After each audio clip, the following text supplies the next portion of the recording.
Welcome to This Explainer. Okay, so today we're tackling that infamous 3 a.m. cold sweat question literally every homeowner faces at some point. You know the exact scenario I'm talking about, right? It always starts with a totally innocent YouTube tutorial and ends with you staring at a wall wondering, wait, should I actually tackle this renovation myself, or do I desperately need to hire a professional? This whole DIY versus contractor debate, it's as old as homeownership itself. But the math behind it, that is constantly changing. So today, we're going to break down the real numbers and map out exactly how you should approach your next big project. It's a deceptively simple question, isn't it? But getting the answer wrong can be, well, incredibly stressful. In fact, a 2025 Huz and Home study dug into this and found that over a third of homeowners who decided to manage their own projects discovered it was significantly more difficult than they ever expected. It's just so easy to bite off way more than you can chew when you're standing in the middle of a home improvement store feeling all inspired. Okay, let's just quickly walk through today's agenda so we can build a realistic framework for you. We'll be covering the fantasy math trap, 3 invisible DIY costs, 2026 rules and realities, 3 essential questions, calculating the real risk, and finally, finding the middle ground. Right into section 1, the fantasy math trap. Because before we do anything else, we absolutely have to bust the biggest myth in home renovations. You see, the number one error people make right out of the gate is comparing a contractor's all-in quote against a simple receipt of materials they just priced out at a big box store. Guys, that is pure fantasy math. To get to the real math, you've got to factor in materials, plus labor, plus tool costs, plus the financial risk. A miscalculation on literally any of those can erase all your potential DIY savings in an absolute instant. Just take a standard 5 by 9 foot bathroom remodel as an example. According to the 2026 U.S. Cost versus Value report, the national median cost for this project sits at right around $27,000. A lot of homeowners see that number and instantly think, oh, I can save half if I just do it myself. But here's the catch. 40 to 60% of that cost goes directly to skilled, licensed labor. That general contractor isn't just wildly marking up your new faucet, they're paying for licensed plumbers and electricians. And according to the U.S. Bureau of Labor Statistics, their wages have steadily risen for 5 straight years now. Moving right along to section 2, 3 invisible DIY costs. Let's pull back the curtain here and uncover the hidden layers of doing it yourself. Because when those supposedly budget-friendly DIY projects suddenly turn into total financial disasters, it is almost always because of 3 invisible costs. We're talking about underestimating the time required, completely ignoring the true cost of tools, and totally forgetting about the massive financial risks of code compliance. Let's put a real value on that first invisible cost, which is time. Honestly, most of us drastically undervalue our own labor. Think about it. A professional can tile a standard shower in 2 days flat. A beginner? That's going to take at least 5 days. And yes, that absolutely includes the hours spent sitting on the bathroom floor desperately watching YouTube tutorials on how to properly install your waterproofing membrane, like a Schluter-Curdy system. You really have to account for your lost wages, or those precious vacation days you're burning just to get this work done. Then we have the tool costs. $2,000. A DIY bathroom remodel requires way more than just that trusty cordless drill you already have in the garage. You're going to need a wet tile saw, a brand new miter saw for clean cuts on your trim, oscillating multi-tools, and probably even specialized plumbing gear, like a PEX crimper for plastic water lines. I mean, even if you just rent some of these, you're looking at hundreds of dollars. If you buy them outright, you can blow past that $2,000 mark so fast. Okay, Section 3, 2026 Rules and Realities. Let's look at how all of this builds upon specific market factors that have really shifted the balance today. This entire calculation isn't static, and there are 3 specific factors that are incredibly relevant for us in 2026.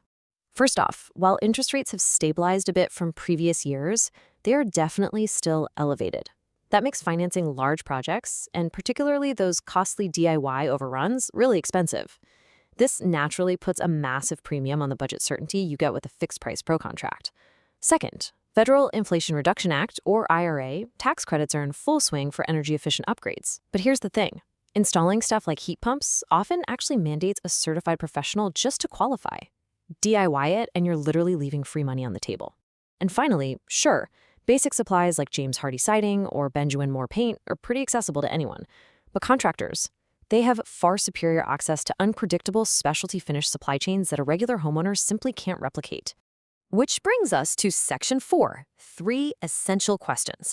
Because before you even think about picking up a sledgehammer, you've got to ask yourself these to avoid a total disaster. You need absolutely concrete answers to these 3 things. First, what is your line item total real-world tool budget? Second, what are your exact local permit and inspection obligations? Seriously, doing unpermitted work can lead to stop work orders and major headaches when you eventually try to sell your house. And third, and maybe most importantly for your sanity, what is your personal tolerance for an 80% perfect result? That last comparison is so key. You see, a professional is being paid to deliver a 100% perfect result. A DIY outcome? Let's be real, it's almost never perfect. You have to be deeply honest with yourself here. While you might easily tolerate an 80% perfect outcome on a simple guest room paint job where a little drip here or there isn't the end of the world, zero error tolerance is absolutely mandatory for things like your master shower waterproofing. Let's jump to section 5, calculating the real risk. It's time to stop thinking about this purely in terms of a cash register and start looking at the bigger picture. This actually represents a massive paradigm shift in how we view renovations. As the editorial team at Renology points out, and I quote, "The choice between DIY and hiring a pro is not a simple cost comparison. It is a risk calculation." End quote. A contractor's price actually includes a built-in premium for insurance, expertise, and predictability. You're not just paying for labor. You are actively paying them to absorb the risk of delays, code violations, and outright mistakes. So, when you're staring down a kitchen remodel that involves moving plumbing, rerouting electrical, or making any structural changes, that contractor premium isn't just basic business overhead, it is cheap insurance against an absolutely devastating 5-figure mistake. The stakes are simply way too high for on-the-job training. Because of this elevated risk, if you do decide to DIY, your budget needs to look radically different. The National Association of Home Builders recommends a 10 to 15% contingency on renovations for older homes when handled by pros.